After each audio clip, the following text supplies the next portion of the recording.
किए थे और सारे गुड़गांव की दीवारें रंग दी। भाई पूंजी निवेश होगा अरबों रुपए का।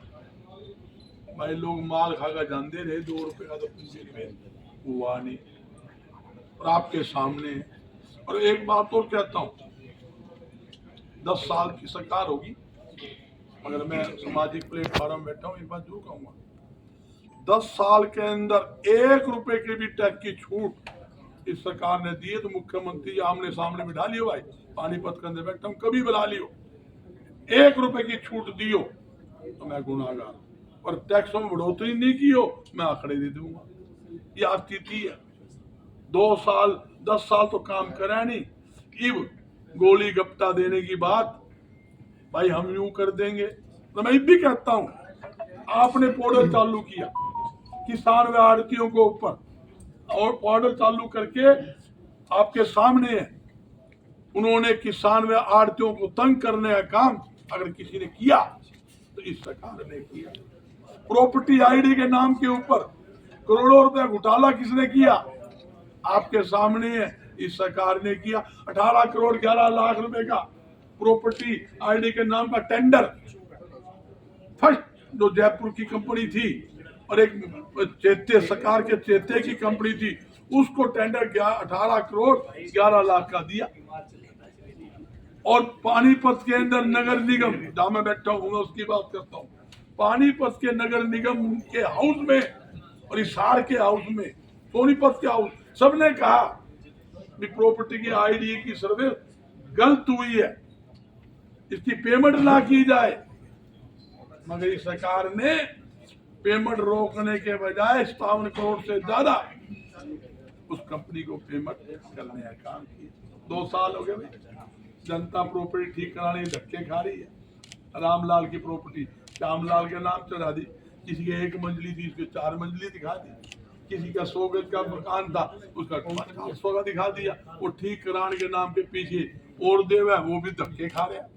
तो एक बहुत बड़ा घोटाला और जनता को परेशानी करने वाला है। मेरी सरकार से मांग है भाई, जो प्रॉपर्टी आईडी के नाम पे घोटाला हुआ है उसके खिलाफ, उस कंपनी के खिलाफ FIR दर्ज, और पैसे की रिकवरी भी सरकार को करनी चाहिए। जहां परिवार पिछान पत्र आया, ये सारे परेशान पत्र इस सरकार के अंदर लागू हुए, और हम इसीलिए हमने एक स्कीम बनाई है कि भाई 2005 से 2014 के अंदर जो सरकार ने छूटें दी, रियायतें दी, जो काम की, आज वो व्यापारी याद करते हैं। मेरे मंडी के आड़ती बैठे, तसल्ली कर लो भाई, पहला किसान मंडी में फसल लाता था और 2 घंटे में बेचकर पैसे लेकर घर चला जाता था।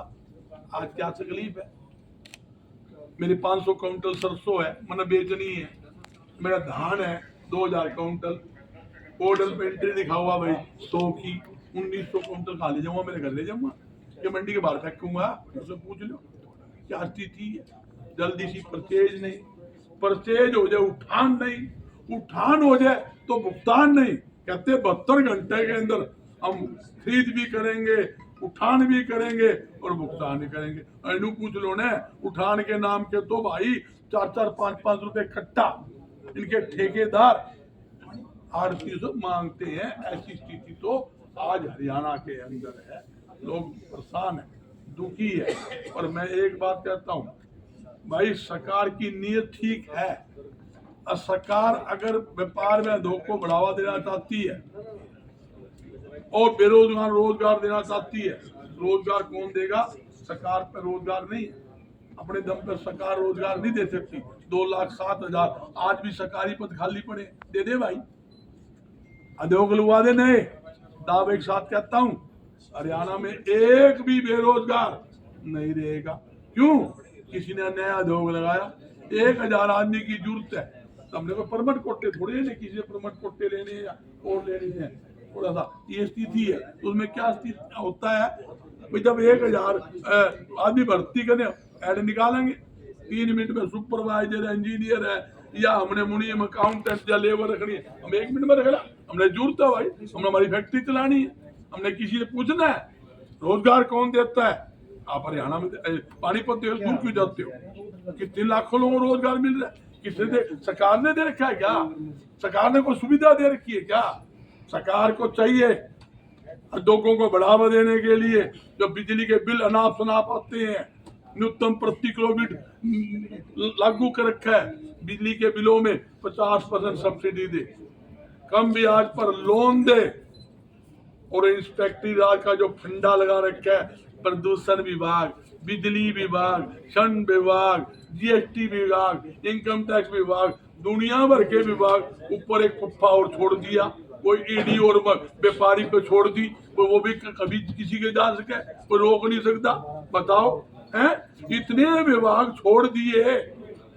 व्यापारी तो भाई लेखा जोखा रखने में ही, उस काम में ही उलझा रहता है। और नूडल है कौन आवे भाई, एक 1.5 रुपए का इंस्पेक्टर जिसकी औकात नहीं कहीं में भी, और जो 500 करोड़ रुपए फैक्ट्री लगा रखे हैं, वो फैक्ट्री आकर चेकिंग करे। हमारे लिए बड़ी शर्म की बात है। और एक बात कहता हूँ, आप चेक कर लेना, मेरी बात में गलती है तो 2005 से 14 तक हमने एक सिस्टम बनवाया था, कोई इंस्पेक्टर किसी दुकान पर नहीं चढ़ेगा, ये सारे प्रधान बैठे तसल्ली कर लो, हमने चढ़ने नहीं दिया। खड़ा कोई बदमाशी करता दूध मारते भाई, ऊपर से भी आदेश यही था।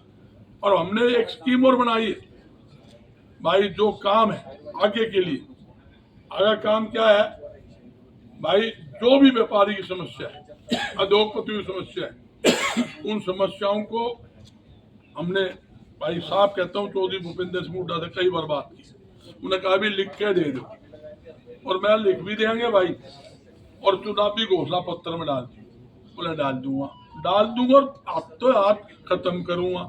3-4 बात तो हाथों हाथ ही मान गया। बैठे आड़ती, जो किसान और आड़ती पर पलेदारों पर जो पोर्टल लागू है वो खत्म। दूसरा, प्रॉपर्टी आईडी खत्म, परिवार पहचान पत्र खत्म, और चौथी, सब्जी व फल पे जो मार्केट फीस लगाई है वो भी खत्म। वो तो उन्होंने कह दी, तो ये तो डल गई भाई। और उसके अलावा और जो भी मुद्दे व्यापारी उद्योगपति देगा वो भी मुख्य एजेंडे में डलाएंगे। 1 महीना का टाइम है, चुनाव आचार संहिता लग जाएगी। 11 अगस्त को ये पानीपत के मेरे सीनियर नेता बैठे, इनके बुलावे पे लगा लो, इनके आदेश पे लगा लो। मैं तो भाई इनका एक वर्कर हूँ, ये सारे इनका आदेश था भी पानीपत के अंदर सम्मेलन होना चाहिए। मैंने इशारा कर दिया, नहीं, पानीपत भाई मैन जो हरियाणा का दिल जो है पानीपत है, और पूरा मतलब भाई एशिया की सबसे बड़ा टेक्सटाइल हब पानीपत में, भाई पानीपत में करो, समस्या ज्यादा पानीपत में। तो मैंने वो कैंसिल करके पानीपत के अंदर ये कार्यक्रम 11 अगस्त का रखा हुआ है, और उसके अंदर सभी कोई ऐसा टेढ़ का आपको व्यापारी